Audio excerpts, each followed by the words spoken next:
They tell me to slow down, but homie, I'm just living my life. Ain't gonna do what you think is right, cause that's stressing me out. They telling me they know what's best, but will I can't. Salut tout le monde, c'est Captain V, j'espère que vous allez tous très bien. On se retrouve aujourd'hui sur ma chaîne YouTube en recopie vidéo sur mon iPhone, vous le voyez. Je vais vous montrer deux moyens de traduire une page web que vous ouvrez directement depuis Safari. Donc par exemple ici, le New York Times, vous voyez que c'est en anglais. Et bien depuis iOS 14, vous pouvez cliquer sur les deux petits A ici et cliquer sur traduire le site web. De base, ça va vous proposer que le français si votre iPhone est en français. Si vous voulez mettre d'autres langages, par exemple l'espagnol, et bien je vais vous montrer comment faire juste après. Mais en tout cas, vous sélectionnez la langue de traduction cible et vous allez voir que directement l'onglet passe en français. Et l'avantage, c'est qu'avec cet onglet-là, si on clique sur quelque chose, eh bien la page va être affichée en anglais et après se mettre automatiquement en français ou dans la langue qu'on a choisie. Donc tout le site va changer tant que c'est activé. Donc ça, c'est juste génial. Si vous avez une autre version qu'iOS 14, eh bien ne vous inquiétez pas, je vais vous montrer une autre solution qui fonctionne sur tous les appareils juste après. Si vous voulez ajouter une langue de traduction depuis Safari, vous allez dans Réglages, Général et dans Langue et Région, eh bien vous voyez que j'ai français, espagnol. C'est du coup pour ça que j'ai la traduction en français et en espagnol depuis le site.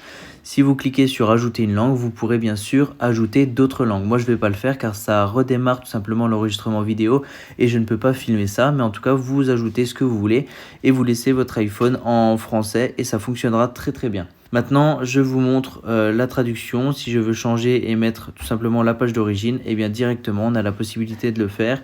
Et si je veux traduire en espagnol, je clique sur espagnol et directement tout le site et tous les liens que je vais cliquer seront bien sûr en espagnol. Donc maintenant, je vais revenir tout simplement sur afficher la page d'origine et je vais vous montrer une autre petite astuce.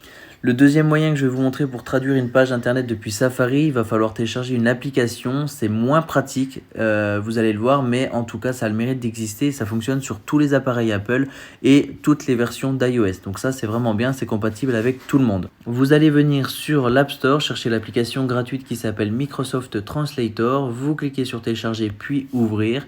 En bas à droite, vous avez la roue crantée des réglages, vous descendez et vous cherchez langue de traduction de Safari, vous cliquez dessus et ici, moi, vous voyez que c'est en anglais. Donc, on va chercher tout simplement la langue dans laquelle on veut traduire le site. Donc, moi, je vais prendre français.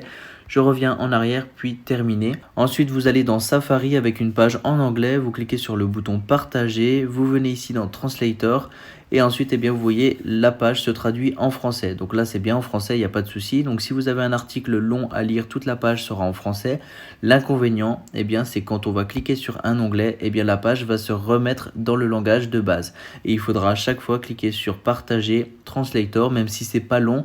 On va dire que c'est embêtant de cliquer à chaque fois que vous changez de page. Mais en tout cas, ça a le mérite d'exister et c'est dispo, que je vous le disais, sur tous les appareils Apple, donc iPad, iPod, etc. Et ça fonctionne. Donc voilà, cette vidéo est maintenant terminée. J'espère qu'elle vous aura plu. Si c'est le cas, n'hésitez pas à mettre un pouce bleu sous la vidéo et à aller voir les autres vidéos de ma chaîne. Il y en a plus de 400 et c'est plein de petites astuces pour vous améliorer le quotidien sur ordinateur ou sur votre smartphone. Je vous dis à très bientôt pour de prochaines vidéos. Ciao tout le monde.